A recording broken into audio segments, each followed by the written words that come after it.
आज सुबह ही ना एक मैडम का इंस्टाग्राम पे डीएम आया और उन्होंने जो मैसेज किया मैं आपको पढ़ के बताता हूँ। उनकी कोई प्रॉब्लम है जो उन्होंने शेयर की मेरे साथ कि हेलो सर, मेरी एक छोटी सी समस्या है जो मेरे मन को काफ़ी प्रॉब्लम में रखती है।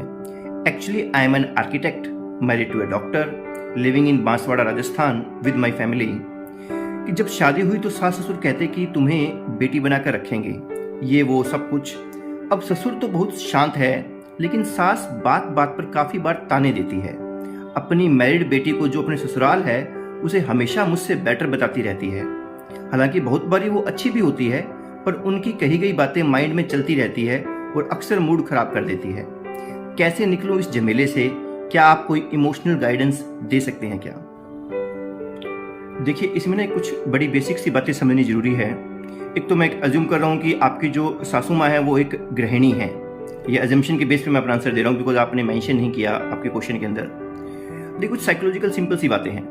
पहली बात तो ये कि कोई भी इंसान हो, नॉर्मल इंसानी जीवन में हम हमेशा आदर्श बातें करते हैं, आइडियल बातें करेंगे, लेकिन हमारी जो लाइफ चल रही होती है वो प्रैक्टिकल चल रही होती है। फर्स्ट पॉइंट तो ये है। सेकंड ये कि एक माँ के लिए जो बच्चा होता है ना वो बड़ा ही खास होता है।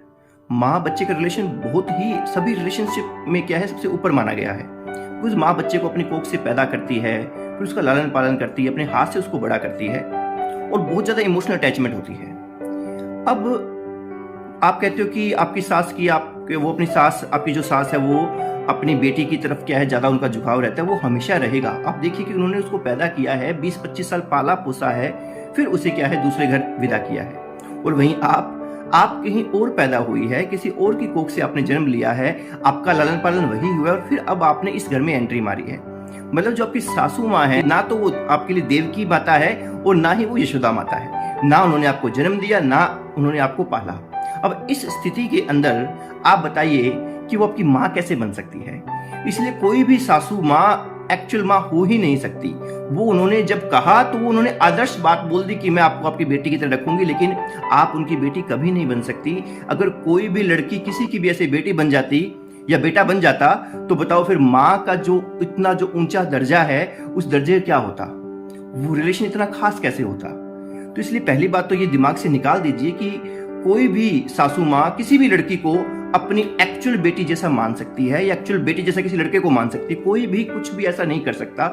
जो रिलेशन भगवान ने बनाया है रियल माँ का, वो रियल माँ ही निभा सकती है। पहला पॉइंट तो ये आप दिमाग में डाल दीजिए कि वो जो अगर उन्होंने बात बोली वो सिर्फ उन्होंने आदर्श बात बोली जो हर इंसान बोलता है। जैसे हम आए दिन हम भी तो कहते हैं ना कि झूठ नहीं बोलना चाहिए, माँ बाप का कहना मानना चाहिए, किसी को धोखा नहीं देना, लेकिन हम 100% इन बातों को फॉलो नहीं कर पाते।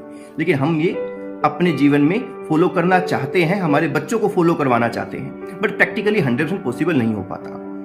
अब सेकंड आपने बात बोली ससुर की कि ससुर मेरे शांत है, सास उनसे कहीं विपरीत है। इसके पीछे भी लॉजिक है। अब मैंने पहले अजम्पशन ली कि आपकी सास एक गृहिणी है और आपके ससुर नो डाउट कहीं ना कहीं कोई काम करते होंगे या जस्ट अभी रिटायर हुए होंगे, तो काम करके ही कोई ना कोई सर्विस से कहीं ना कहीं रिटायर हुए होंगे। अब देखिए, जो पर्सन बाहरी जीवन जीता है ना, जरूरी नहीं है मेल की बात कर रहा हूँ, फीमेल भी पॉसिबल है, कोई भी जो पर्सन बाहरी जीवन जीता है, मतलब घर के बाहर की दुनिया में अगर अपना मोस्टली टाइम स्पेंड करता है, तो अगर वो बिजनेस कर रहा है तो भी वो बहुत ज़्यादा एडजस्टमेंट्स करेगा, अपने कस्टमर्स के हिसाब से एडजस्टमेंट करेगा। कस्टमर क्या कहना चाह रहा है, क्या ऐसी बात बोलूँ कि वो इम्प्रेस हो जाए, क्या ऐसी बात ना बोलूँ कि वो चला जाए, ठीक है ना, या मेरे सप्लायर्स कैसे खुश रहेंगे, मेरे बोरोवर्स मुझे लोन कैसे देंगे, इन सब बातों के पीछे एडजस्टमेंट करके चलता है। कोई जॉब कर रहा है तो वो भी अपने बॉस को ध्यान में रखता है, अपने कलीग्स को ध्यान में रखता है। तो धीरे धीरे जो पर्सन बाहरी जीवन जी रहा है उसको एडजस्टमेंट्स करनी आ जाती है। तो यही कारण है कि जब ससुर घर में आता है तो उसका दिमाग उस हिसाब से प्रिपेयर हो चुका है। वो घर के अंदर जब कोई बाहरी व्यक्ति एंटर करता है, मतलब आप जब घर में एंटर हुए या जब आपकी शादी हुई तो आप तो बाहरी व्यक्ति हो गए ना घर के लिए, तो उनको अच्छे से पता है कि बाहर का पर्सन है तो उसे डील कैसे करना है। वहीं दूसरा पर्सन जो गृहिणी है उसको अपने घर के जो लोग हैं, उनका जो हस्बैंड है, बच्चे हैं, उनको एडजस्ट करना बहुत बेटर आता है, अपने पति से भी बेटर आता है। लेकिन जब बाहरी व्यक्ति ने एंट्री मारी तो उनका एक्सपीरियंस नहीं है इस चीज का कि एक ऐसा घर जिसकी वो अब तक रानी रही है और कोई और लड़की आई है जिसने उसमें एंट्री मारी है और अब वो अपना क्या है इंटरफेरेंस कर रही है, तो वो जल्दी से उसको क्या है बर्दाश्त नहीं कर पाती। तो सिंपल से समझने वाली बात है, इसमें कोई बुरा मानने वाली बात नहीं है। हर घर की कहानी है, हर घर के अंदर ही ऐसे होता है। तो धीरे धीरे लेकिन समय बीतेगा तो सब कुछ सेट